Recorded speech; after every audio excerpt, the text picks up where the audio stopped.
So this is a slightly different angle to the way we walked before. My thumb in the way of the camera.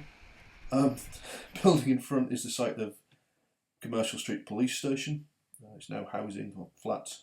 The top layer you can see just slightly different coloured bricks. That was added later on, if I get the year. I'll have to look it up. That's where the police station was. So we're now heading down Commercial Street, approximately south or southeast if you prefer.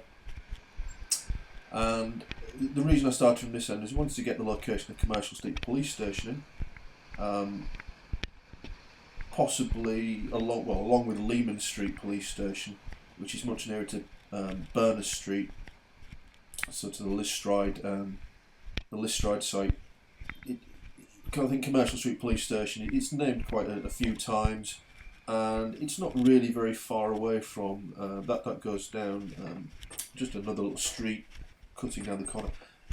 Commercial Street Police Station is not really very far at all from Hanbury Street and Dorset Street, so just to give an indication of how close these things were. So as we're walking down here on the right hand side, some rather splendid brick buildings, known as the Peabody Building, and its dwellings. Probably still is. I'm sure it's in a better state than it was back in 1888. The buildings to the left are obviously much newer.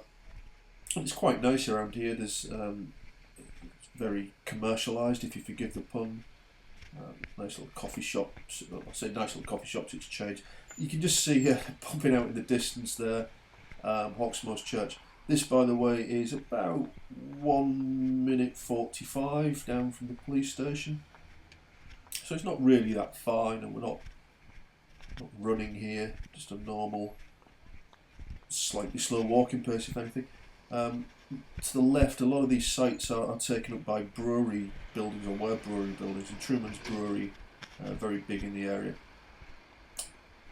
So that's Hawksmoor's Church, and if you've got your geography right, you'll know that stands opposite Brushfield Street, which heads east-west, west towards Bishopsgate, and we're coming up here straight in front where there's this orangey brick building. This is the corner of Hanbury Street. You can see the Truman sign above it on the left, where this All Saints shop is. Back in 1888 was a tobacco manufactory. So this is Hanbury Street. Just popping down there, you won't see the site 29 Hanbury Street now, which is obviously being built over by Truman's Brewery. To the right is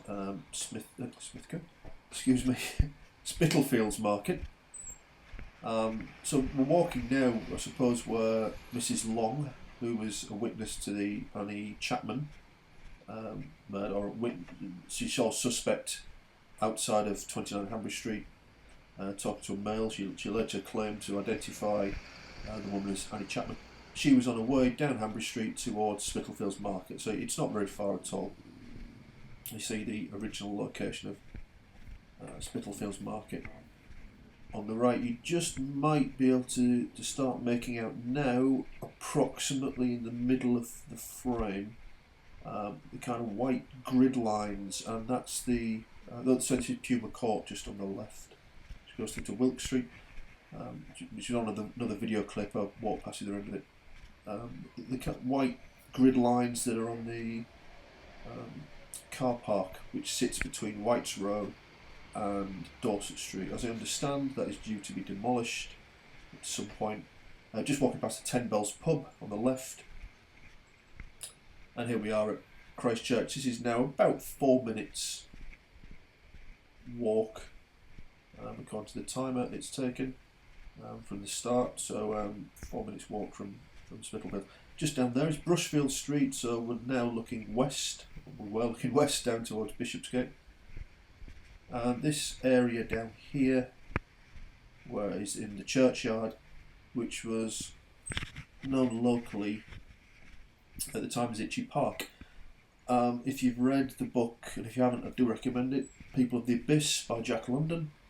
Which is a kind of journalistic documentary account of life in the area at the time. He came down to this area to live for a couple of weeks, I think.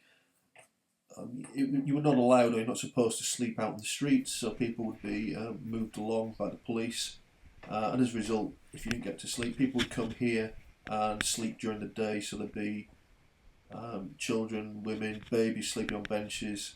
I think in the book it even says there's people sleeping standing up, and this is where they'd have to come, because there was nowhere else. Britannia Pub, also known as Ringers, after Mr. and Mrs. Ringer. I've spelt it the way it always turns up in the books, without the apostrophe, so don't get the grammar police on me. The site where Mary Kelly was seen drinking, where Annie Chapman had a fight, and got a black eye.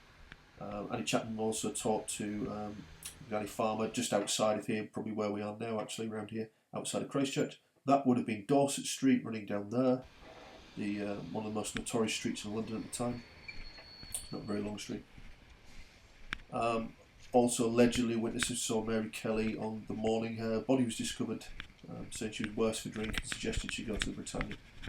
Just here, where this white building is, originally was a pub, and that's where George Hutchinson stood and watched Mary Kelly walk past with, or allegedly saw Mary Kelly pass with a gentleman who's known as Astrakhan Man.